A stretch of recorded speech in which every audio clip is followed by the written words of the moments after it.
त्यांच्या गरिबीमुळे, पण त्यांनी मुलींना घरात बसून ज्ञान शिकवलं. आजकाल पैशाला किंमत नाही, पण आई वडिलांचे संस्कार आहे ना, याला खूप किंमत आहे. गरिबी आली तर लाजू नाही, श्रीमंती आली तर माजू नाही, टाकीचे गाव सुचल्याशिवाय देवपणा येत नाही. या बातमीचे प्रायोजक platinum, the biggest upcoming mall, विष्णुविल कंपाऊंड, सोलापूर. मला ते काहीच येत नाही, कारण मी शिकलेलीच नाही. मी एकही दिवस शाळेत जाईल नाही. मी शाळा नाही शिकले, पण मी निसर्गाची शाळा शिकले आणि निसर्गाची शाळा समाजाला उभी राहून सांगितली. पण हे काम करताना खरोखर आता मी थोडक्यात बोलते, सगळेच व्यक्ती थोडक्यात बोलत. काम करताना चांगल्या कामाला खूप अडचणी आल्यात आणि माझं जे काम आहे, मी हे बचत गटातूनच सुरू केले. छोट्याच्या बचत गटामध्ये माझं एवढं दुर्गम गाव आहे, आता मला मग तिथे विचारलं सरांच्या लोकांनी का 1 एकर मध्ये किती उत्पन्न निघते, पण माझ्या काही एकर मध्ये सारखी जमीन कुठंच नाही, फक्त खासर, कारण डोंगरावर गाव आहे आणि सगळं वरच्या पावसावर अवलंबून आहे. आता रस्ते झाले, पण अजून माझ्या शेतीला पाणी नाही. तर जे मी सगळं माझ्या शेतामध्ये बचत गटाची एक बाईक संस्था भेटली. मी माझ्या स्वतःच्या कुटुंबासाठी केलं, स्वतःच्या घरासाठी केलं आणि स्वतःच्या अनुभवातून केलं. मला हे कोणी काम करायला सांगितलं नाही. इथं तर या बचत गटात मागं खूप मोठमोठे व्यक्ती आहेत. माझं ते स्वप्नात आहे, पण असं कोणी मागं नव्हतं. मी माझ्या कुटुंबासाठी सुरू केलं, माझ्या घरासाठी केलं. हा अनुभव मी माझ्या घरात घेतला. माझं बालपण मला आठवलं का माझं माहेर सासर तेच गाव, पण बालपणामध्ये जे मी खाल्लं ते नंतर जेव्हा माझ्या शेतात हायब्रिड बेन आलं, केमिकल खत आले, औषधं आली, तेव्हा घरात आजार सुरू झाले. मला 10 किलोमीटर 20 किलोमीटर पायी जावं लागायचं दवाखान्यात बाळ घेऊन. मग मला बालपण आठवलं का आम्ही 7 बहिणी होतो आणि एक बहीण 9 महिन्याची असताना आई वारली. आता आई गेली, सगळं जाते ना कोणाच आहे. आणि वडिलांची खूप गरिबी होती, पण माझ्या वडिलांनी शाळा नाही शिकवता आली त्यांच्या गरिबीमुळं, पण त्यांनी मुलींना घरात बसून ज्ञान शिकवलं. आणि खरोखर जे आज आई वडिलांचे संस्कार घेईल ना, ते कधी पुण्यवान ठरल. मी हे म्हणते, आजकाल पैशाला किंमत नाही, पण आई वडिलांचे संस्कार आहे ना, याला खूप किंमत आहे. आता आमची तर आई नव्हती, पण वडिलांनी सगळे संस्कार दिले. 4-6 महिन्यांनी मुली बसवायचे आणि त्यांना ते पण शाळा शिकेल नव्हते, त्यांना ज्ञान शिकवायचे. समाजात कसं राहायचं, कसं काम करायचं, कसं वागायचं, कसं बोलायचं. गरिबी आली तर लाजू नाही, श्रीमंती आली तर माजू नाही, टाकीचे गाव सुचल्याशिवाय देवपणा येत नाही. हे माझ्या वडिलांचं शिक्षण होतं. आणि त्यांच्या 7 मुली होत्या. जिथं लग्न करून देईल ना, तिथंच राहायचं, माझ्या नावाला बट्टा नाही लावायचा. आणि हा एक शब्द जो चांगला होता ना, आता इथं कागदवर लिहून ठेवतात आजच्या महिला, मी माझ्या डोक्यामध्ये साठवून ठेवला तो शब्द. आणि वडिलांची गरिबी असल्यामुळे माझं 12व्या वर्षीच लग्न झालं त्या गावामध्ये. तर माझं लग्न झालं, इकडं पण शेती कामच होतं. मला 1-2 वर्षे बरं होतं. मागून इतका मला त्रास सुरू झाला ना, का मी एक गरिबाची मुलगी होते आणि आता पुढचं सांगायला नकोय का माझ्या मिस्टरांचं दुसरं लग्न करून द्यायचं होतं गरिबाची मुलगी असल्यामुळं.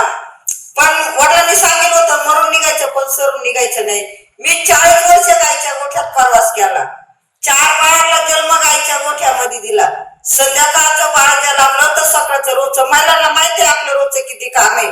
सगळं काम मी केलं. 1-1 किलोमीटर वरून 3-3 हांड्यानी पाणी व्हायचं, मी सगळं केलं. 7 दिवसापासून पाठीची बांधून 3-3 किलोमीटरवर शेतामध्ये जाऊन काम केलं 4 बाळांच्या टायमाला. का तर मला पहिल्यांदा 3 मुलंच झाली. माझं बालपण आठवलं का माझा प्रवास एवढा कठीण होता, तरी कधी आजार नव्हता. का तर तेव्हा गावठी खात होतं, विषमुक्त अन्न होतं आणि जुनं ते सोनं होतं ना, म्हणून मी एवढं काम केलं. कधी दवा नाही, डॉक्टर नाही, कधी गोळी नाही, औषध नाही. आणि 4 बाळा जन्माला आले, कधी बाळाला दवाखाना नाही, मला दवाखाना नाही.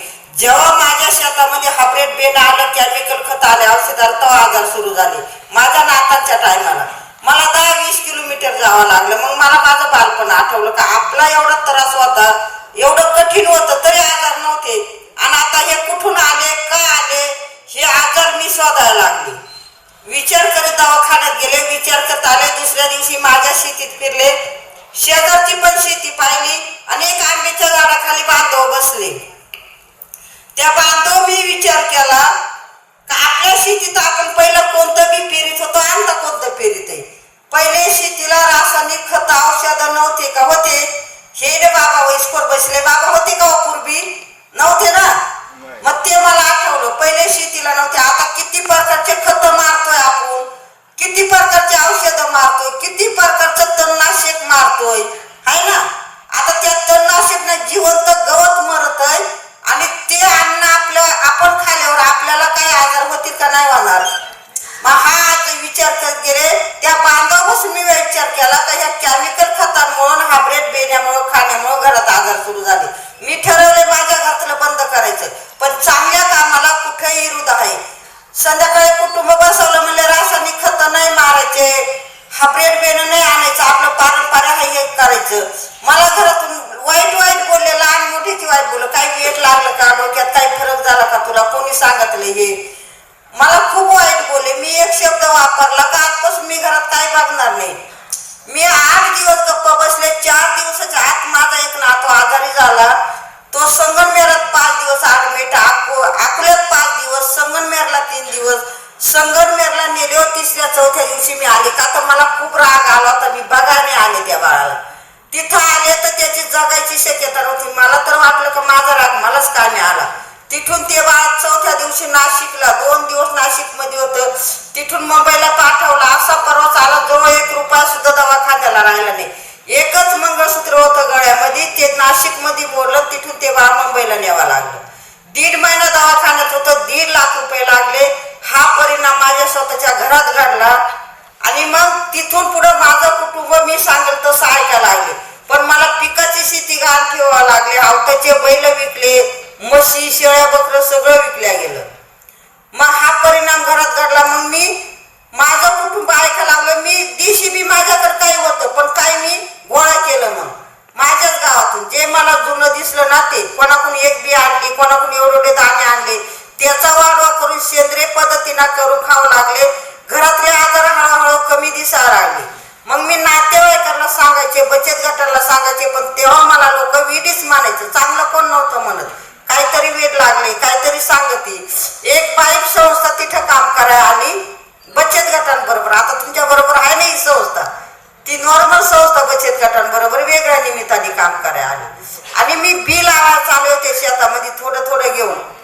ते पारनेर तालुक्याचे एक जितीन साठे म्हणून आहेत, त्यांनी ते बी बघितलं. मी शेतात चालू होते, ते माझ्याकडे आले, डोक्यावरची टोकरी खाली ठेवली. त्यांनी विचारलं, मावशी कुठं चालाय? म्हणजे पाऊस पडलाय, चालेल शेतात बी लावा. ते म्हणे कशाचं? मी म्हणलं येल वाक आणि भाजीपाला. म्हणे नावं सांगा. म्हणलं एवढे कुठं नावं सांगू? मग त्यांनी मला विचारलं, लोक नवीन आणतात, नवीन करतात, तुम्ही का हे जुनं ठेवलं? मी हा माझा आताचा परवा जो सांगितला हा त्यांना सांगितला. ते गेले. 3ऱ्या दिवशी परत आले. माझं बी एवढं आहे ना, मी राखेमध्ये ठेवते, मातीच्या मडक्यामध्ये किंवा बांबूच्या कणगीमध्ये. राखेमध्ये ठेवल्याने 3 वर्ष त्याची उगवण चांगली होती आणि खाण्यासाठी 10 वर्षापासून ते टिकून राहतं राखेमध्ये. हे त्यांना सांगितलं. मग ते म्हणे मावशिक जर एवढं ज्ञान आहे तर हे जगासमोर न्या पाहिजे. त्यांनी मला खूप मोठी मदत केली आणि हे जगासमोर काम केले. त्यांची माझी ओळख कशी झाली का, मी ऊस तोडी कामदार होते. ऊस तोडून गेले का घरी जाऊन मी डोक्यावर पाणी व्हायचे, बैलगाडीनं व्हायचे, रोपं तयार करते. रोपं तयार करून बचत गटाला 1-1, 2-2 रोप द्यायचे. नंतर हळदी कुकाचा कार्यक्रम घ्यायला लागले. माझ्याकडे पैसा नसायचा हळदी कुकाचा कार्यक्रम घ्यायला. मी 1-1 रोपच वाण म्हणून देऊ लागले. 5 वर्ष मी रोपं दिले हळदी कुकाला आणि आता बियाचे पाकिट देते. बाजारचं वाण कधी देणारही नाही, देतही पण नाही. मग ह्या त्यांच्या मार्फत रोपं देऊ लागले. त्या रोपांनिमित्त त्यांची माझी ओळख होती. आणि ऊस तोडून गेल्यावर मी हे काम करायचे, कारण आमच्या आता सध्या प्यायला पाणी नाही एवढे दुर्गम भागामध्ये. हे काम ठिकठिकाणी प्रदक्षिण मांडू लागलो. आता इथं बरेच म्हणतात का रासायनिकला जास्त उत्पन्न आहे ना बाबा, गावठीला पीक नाही. मग गावठीला का पीक नाही? गावठी चोग आपण मातीच ठेवली नाही. आणि खरोखर या कामामध्ये मला पहिला विरोध घरातून, दुसरा बचत गटातून, दुकानवाल्याकडून, कंपनीवाल्याकडून, कृषी सेवकांकडून विरोध झाला. हो, कृषी सेवक सुद्धा म्हणजे काय त्या रायबायचं ऐकत्या? ती केव्हा शिकलेली? आपण शिकलोय, संशोधन केलंय, डिग्र्या झाल्या. पण मी खंबीरपणे उभी राहून म्हणले तुमच्या डिग्र्या कधी ना कधी इकडंच वळावं लागतील. आता मोठमोठ्या कृषी केंद्र मला बोलवतात आणि आता मोठमोठे कुलगुरू मला बोलवतात का, तर याची गरज आहे आता. आणि हे मी तर आता मध्ये कृषी अधिकाऱ्यांनी सुद्धा हे सुरू केलं पाहिजे, तेव्हा शेतकऱ्यांपासून जाईल. आणि इथून पुढच्या पिढीला ही सगळ्यांना गरज आहे. हे तुम्ही आम्ही केलं तरच पुढची पिढी चांगली घडणार आहे, नाही तर पुढच्या पिढीला काही शिल्लक राहणार नाही. जुनं ते सोनं हे राहिलंच नाही ना कुठे. इकडं फक्त मला ज्वारी दिसत असेल जुनी, नाही तर जुनं काय होतं हे काहीच नाही शिल्लक ठेवलं.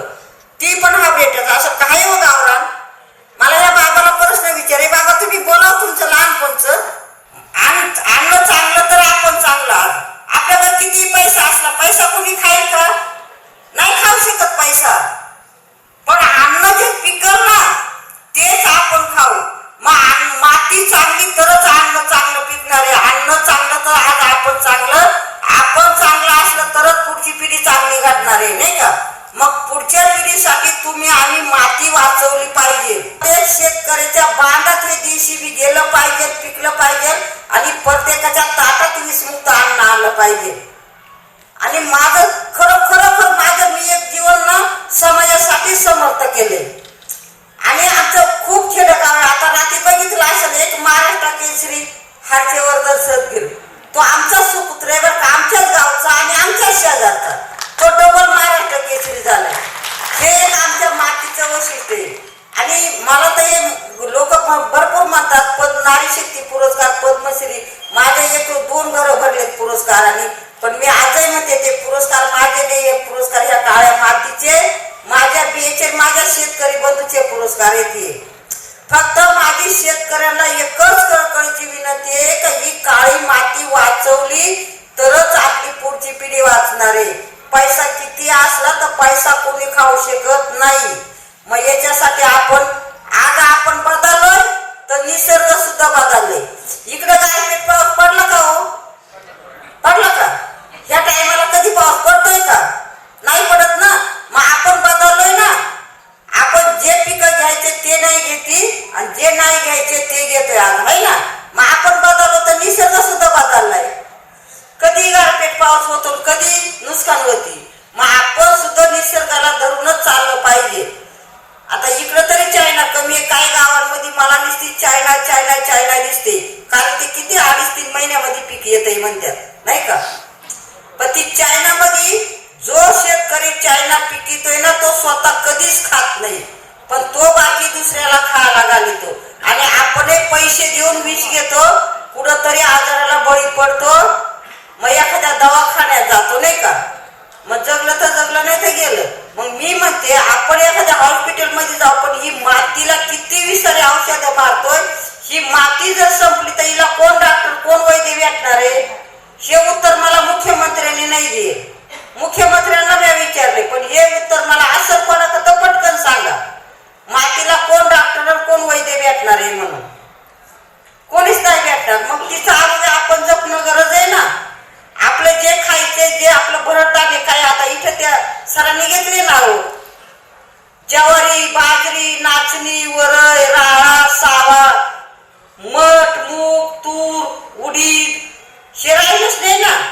जिकडं पाहा तिकडं नुसती चायला पिकून गेले.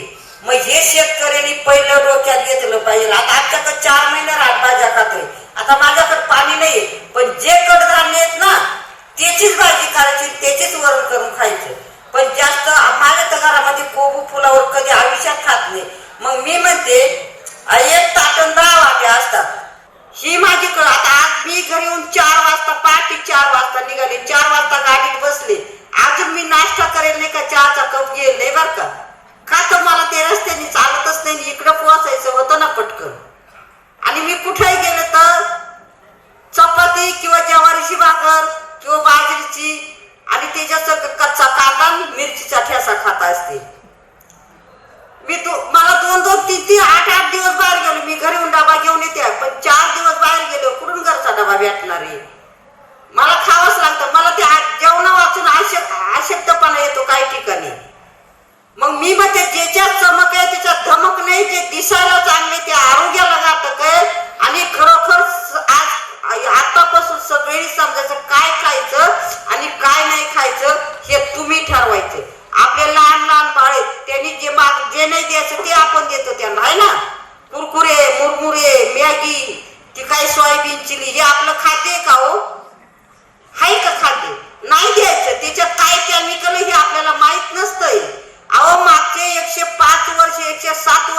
माणसं जगत होते आणि आता 50 ते 60 वर्ष येत नाही. का येत नाही? आता तर सगळं भेटत आहे. तर पण तेव्हा लोक भुकी होते पण सुखी होते. आणि आता लोक म्हणतात अन्नदान, लोकसंख्या जास्त वाढली म्हणून हे हायब्रिड बियाणं आणलं. पण कुठं आपलं जे मुख्य पीक आहे ते कुठं पीक दिसतंय? व इकडे दिसते मला ज्वारी, नाही तर बाजरीच्या ठिकाणी सगळी सोयाबीन आहे ना. ह्या टायमाला सगळा भाजीपाला इकडे सांगली सातारा कमी जाते, सगळा ऊस. त्या लोकांना मी सांगते ऊसाची साखरीच्या भाकरी नाही खाणार, जो भात घालून नाही खाणार.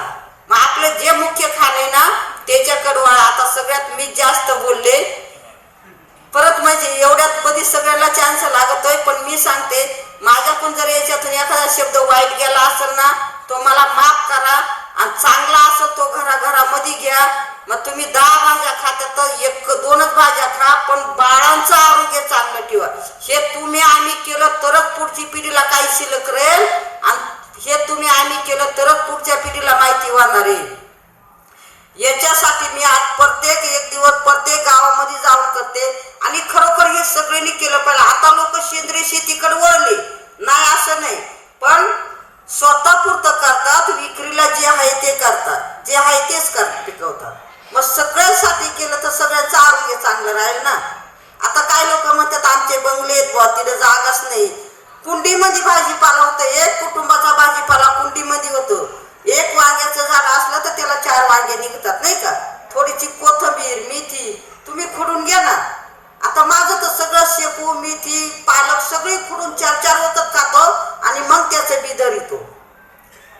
मग हे केलं पाहिजे. काय आता आपल्या दारामध्ये समजा दारात फरशात सगळ्या, मी तर स्पष्ट बोलते या दारातल्या 2 फरशा उठून त्या बाजूला फेकून तिला 2 बी लावा, त्या त्याला दोरी बांधून. आपल्या दारात हिरवा येलय दिसल आणि आपल्याला भाजी पण चांगली विषमुक्त खायला भेटेल. मग हे केलं पाहिजे, हे शिकलं पाहिजे. तर आता माझं भाषण संपवते. जय हिंद जय महाराज. एखाद्याला प्रश्न विचारायचा असेल तर तो विचारून घ्या, कारण मला पूर्ण 1-1.5 तास लागते. सगळं जर बोलायचं तर 1-1.5 तास लागते. पण आता इथे दुसरा कार्यक्रम येतो मग मी थोडक्यात बोलले. धन्यवाद. कमल मेडिकेअर कॅन्सर आणि super speciality hospital, modular operation theatre, laparoscopic शस्त्रक्रिया, वैश्विक मान्य उपचार, योग्य सल्ला, किमोथेरपी, सुसज्ज ICU, महात्मा फुले जन आरोग्य योजना आणि आयुष्मान भारत अंतर्गत मोफत उपचार, interventional radiology, joint replacement and spine surgeries, modern cancer treatment, laparoscopic surgeries. पत्ता 155/4 गांधीनगर रोड, जुना अक्कलकोट नाका, मार्केट यार्ड जवळ, सोलापूर. संपर्क 93 71 52 43 65.